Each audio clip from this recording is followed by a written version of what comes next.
গত 9/5/2026 তারিখ রাত অনুমান 8:30 সময় মিরপুর থানাধীন আমলা ক্যাম্পের আইসি রাকিবুজ্জামানের নেতৃত্বে মাদক বিরোধী অভিযানে গেলে এক আমলা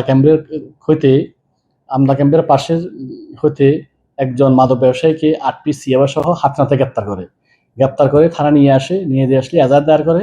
এজাহার দায়ের করার ফলে রাত 10:30টার সময় স্থানীয় বিএনপির নেতা এনামুল হক মেম্বার, 6 নং ওয়ার্ডের সদরপুর ইউনিয়ন মেম্বার এবং স্থানীয় জামাতের নেতা সুজন আলী, আলাউদ্দিন, শফিকুল ইসলাম, শাহিদুল ইসলাম সহ থানায় এসে তদবির করে মাদক ব্যবসা ছেড়ে দেওয়ার জন্য।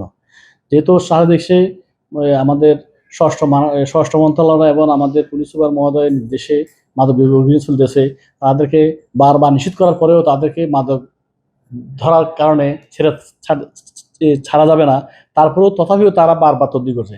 পরবর্তী তাদেরকে একাধিকবার বলার পরে না শোনার কারণে তাদেরকে আমি এই হেফাজতে রাখা হয়েছে।